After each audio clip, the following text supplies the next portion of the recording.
Hello student, इस video में हम बात करेंगे नेक्स्ट क्वेश्चन की। तो जो आपका नेक्स्ट क्वेश्चन रहेगा, कोरल ड्रा में प्रॉपर्टी बार का उपयोग करके टेक्स्ट को फॉर्मेट करना समझाइए। ओके, तो जब आप कोरल ड्रा में किसी भी प्रकार के कोई भी टेक्स्ट को लिखते हैं, या चाहे आप आर्टिस्टिक टेक्स्ट को लिखें, चाहे आप पैराग्राफ टेक्स्ट को लिखें, जब आप टेक्स्ट को लिखते हैं तो टेक्स्ट को लिखने के बाद प्रॉपर्टी बार में जो ऑप्शन होते हैं, जैसे font style, font size, bold, italic, underline, ये सारे ऑप्शनों की सहायता से उस टेक्स्ट को फॉर्मेटिंग, उस टेक्स्ट की क्या करना है, फॉर्मेटिंग करना है, अर्थात सजावट करना है, उसकी स्टाइल चेंज करना है, उसको हल्का डार्क करना है, अट्रैक्टिव दिखाना है। तो वो सब कार्य करने के लिए आप उसे क्या कहते हैं, फॉर्मेटिंग कहा जाता है।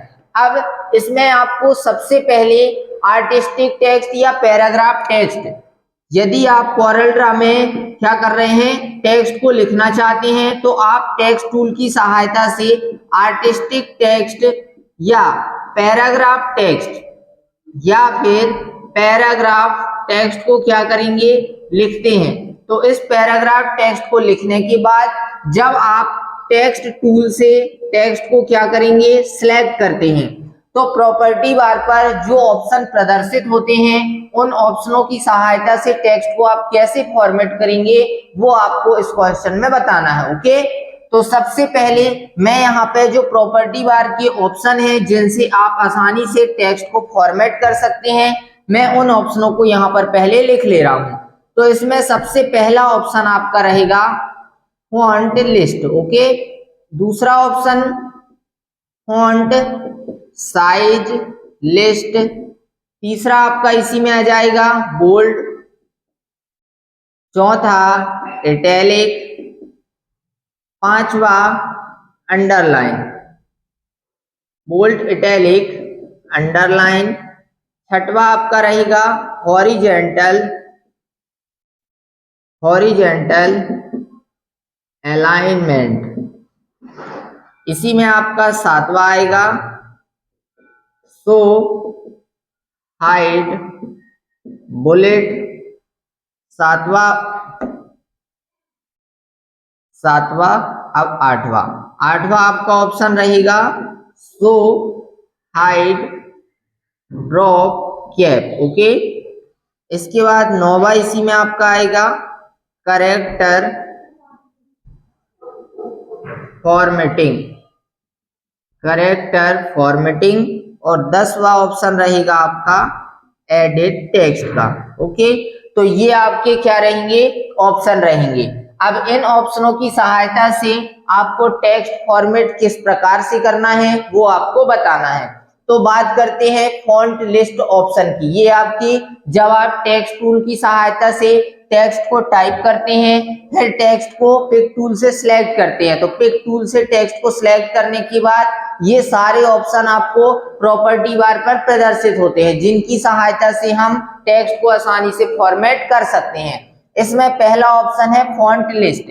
इस ऑप्शन की सहायता से जो आपने टेक्स्ट को पिक टूल से सिलेक्ट किया है, जो भी आपने टेक्स्ट को पिक टूल से क्या किया है, सिलेक्ट किया है, उस टेक्स्ट की आप स्टाइल अर्थात लिखावट को क्या कर सकते हैं, चेंज कर सकते हैं। इसमें बहुत सारी फॉन्ट लिस्ट में बहुत सारी फॉन्ट की स्टाइलें प्रदर्शित होती है, जिनमें से आप किसी भी स्टाइल में क्लिक करके इस टेक्स्ट की लिखावट को क्या कर सकते हैं, चेंज कर सकते हैं। ओके, इसके बाद अगला है फॉन्ट साइज लिस्ट। इस ऑप्शन की सहायता से सिलेक्ट किए गए टेक्स्ट का जो साइज होता है, उस साइज अर्थात आकार को आप क्या कर सकते हैं, बदल सकते हैं। इसके बाद बोल्ड, इस ऑप्शन से आप जो डेटा आपने सिलेक्ट या जो टेक्स्ट आपने सिलेक्ट किया है उसको हल्का डार्क किया जा सकता है बोल्ड ऑप्शन की सहायता से। और इटैलिक ऑप्शन से आपने जो टेक्स्ट सिलेक्ट किया है उस टेक्स्ट को आप हल्का तिरछा कर सकते हैं। ओके, इसके बाद अंडरलाइन, तो अंडरलाइन ऑप्शन की सहायता से जितना टेक्स्ट आपने सिलेक्ट किया है उस टेक्स्ट के नीचे क्या हो जाएगी, यहाँ पे अंडरलाइन आ जाती है। ठीक है, अगला ऑप्शन है हॉरिजेंटल अलाइनमेंट।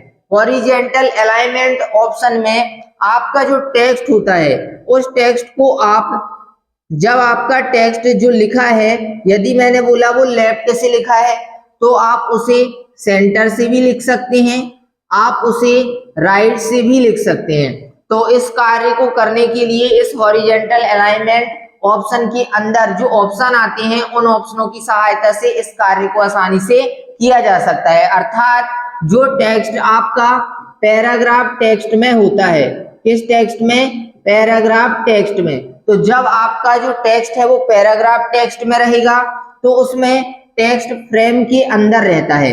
तो जब आपका टेक्स्ट मैंने बोला यहाँ लेफ्ट से लिखा है तो आप उसे सेंटर से लिखना चाहते हैं तो वो यहाँ से लिख जाएगा, राइट से तो वो इस साइड से लिख जाएगा।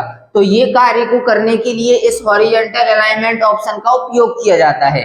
इसके बाद शो हाइड बुलेट, इसका उपयोग किसी पैराग्राफ टेक्स्ट में बुलेट को प्रदर्शित करने के लिए किया जाता है। अर्थात ऐसा डॉट, ये क्या कहलाती है? आपका बुलेट कहलाती है। या किसी भी प्रकार के और भी जैसे सिंबल होते हैं तो वो सारे उस बुलेट के अंतर्गत आते हैं। तो आप किसी भी पैराग्राफ टेक्स्ट में बुलेट को छुपा सकते हैं या दिखा सकते हैं। सो हाइड बुलेट मतलब दिखाना एंड छुपाना।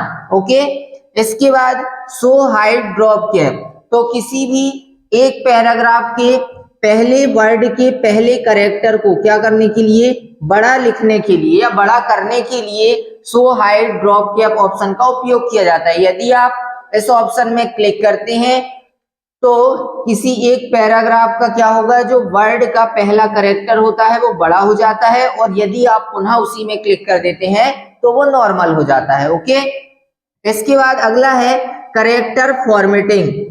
इस ऑप्शन में जब आप क्लिक करते हैं तो आपके सामने कैरेक्टर फॉर्मेटिंग विंडो प्रदर्शित होती है। कौन सी विंडो प्रदर्शित होगी?